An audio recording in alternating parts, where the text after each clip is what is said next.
A glance across the rolling canopy of Lomas Barbudal reveals layered vegetation, freckled with beautiful flowering trees. Serenading every corner of the forest are flowing rivers, pounding waterfalls, twittering birds, and buzzing insects. Here, nature's orchestra is nearly overwhelming. But look a little closer, and you might see a chorus of acrobatic mammals dangling from the treetops. They are the white-faced capuchin monkeys, perhaps the cleverest of all primates, and the focus of primatologist Susan Perry's 20 years of research. Though the forest is dry here almost half the year, these shrewd primates manage to scrounge everything they need to eat, reproduce, learn, and pass on their traditions from year to year. It's no small feat.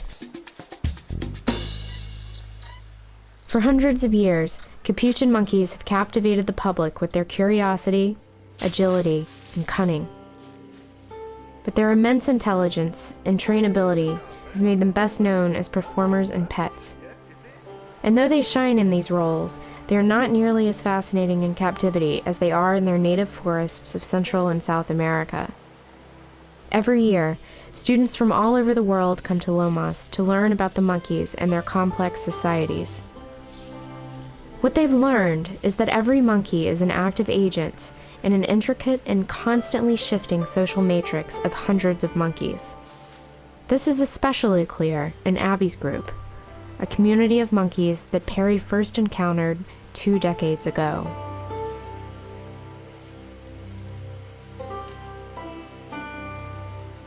Abby's group was named after a female called Abby, the alpha female when Perry began observing them.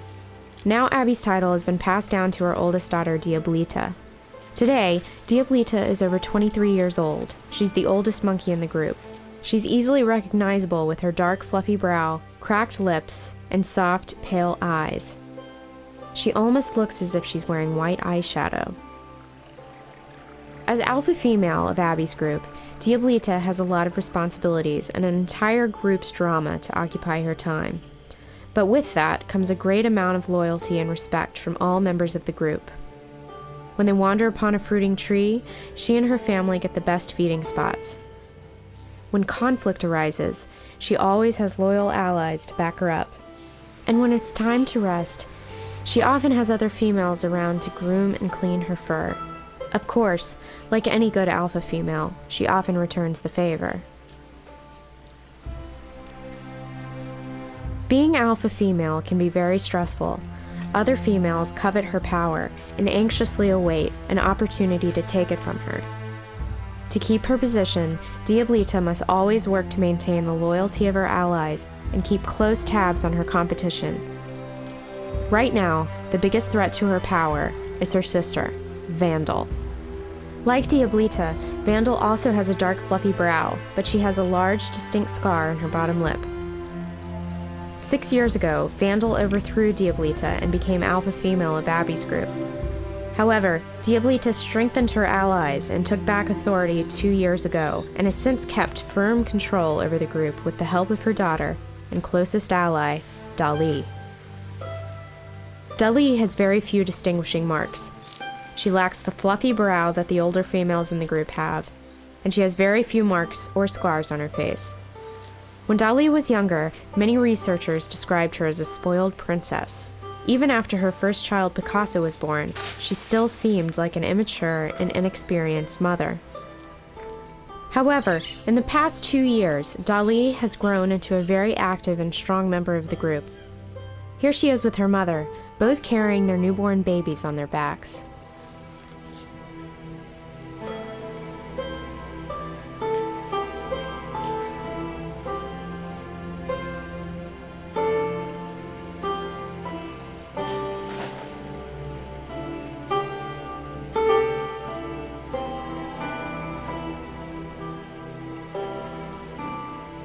Seeing the first few moments of a new baby monkey's life is an emotional experience.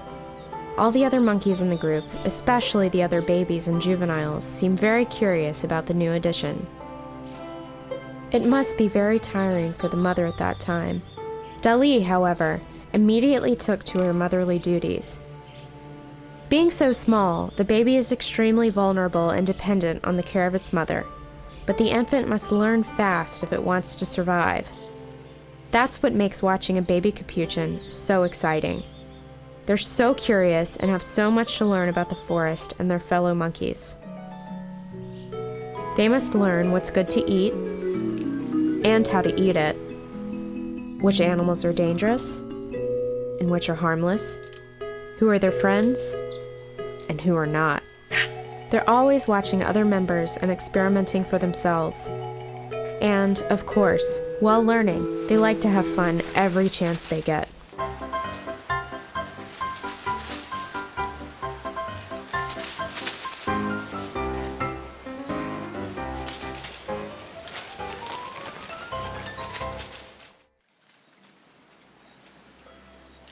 Currently, Abby's group has 25 members, and of those 25, there are only 2 adult males.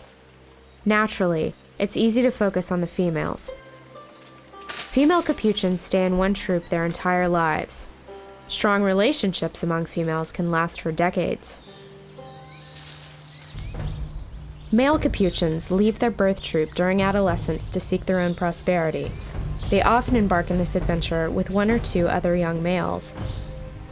Duende and Elmo, the 2 adult males in Abby's group, emigrated from a neighboring group about 7 years ago. For the past 4 years, Duende has been the alpha male of Abby's group. Like most adult males, he has what appears to be a receding hairline. He has 3 distinct dark spots on his forehead, and a number of marks and scars from countless battles he fought throughout his life. Like any alpha male, Duende must always be on the watch, ready to protect his group from any danger, be it a deadly snake or a rival roaming monkey. In fact, the greatest threat to capuchins are other capuchins. But Duende's hard work does not come without rewards. He's constantly followed by a crowd of excited fans. Most of them are infants or young juveniles. In his presence, they make odd gargling sounds that scientists don't entirely understand. He's also the obvious favorite among females, who groom him for long periods of time and receive very little grooming in return. Grooming is a very important part of capuchin society. Monkeys spend many hours each day combing through the fur of their allies and picking out all the bugs, spines, and parasites. Not only is grooming good for a monkey's hygiene, but it's also a crucial way for monkeys to build and maintain strong relationships with one another. Though all members of the group partake in grooming throughout the day, Opie, one of the adult females, takes grooming to a completely different level. Often, you can watch her groom and nurse any one of her 3 sons with undying vigor for what seems to be hours. Like most adult females, Opie has a large fluffy brow, but hers is especially so. Compared to all other females, it's very clean and white. She's an especially calm and gentle monkey. A truly devoted mother. 2 years ago, Outlaw and Bandit, her 2 oldest sons, mysteriously disappeared. Tragically, Adwala, her last remaining child, also disappeared after only 1 year of life. Today, she's childless. There are many natural predators in the forest waiting for the chance to grab a young capuchin, but humans also pose a big threat. It's possible that Opie's 3 children were victims of poachers, or even snatched away to be kept as pets.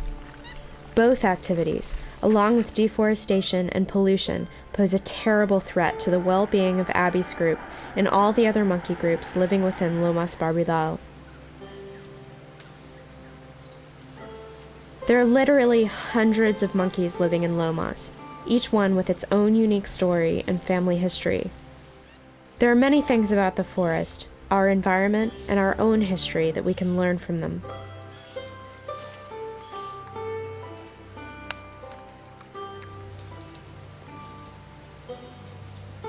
The forests are alive with simian drama. Somewhere out there, Females feverishly groom their female allies. Other group members tend to their infants. Their juvenile offspring race through the brush, wrestling with one another, inventing new games to prepare them for the countless challenges they must face as adults. Adult male capuchins nervously eye allies for signs of treachery and keep watch for opportunities to better their social position. They know that the reception they receive from any particular individual might vary from warmest affection to lethal aggression. And just down the hillside, two monkey groups might unknowingly be drifting towards each other, destined to clash in a battle that will change the course of capuchin history.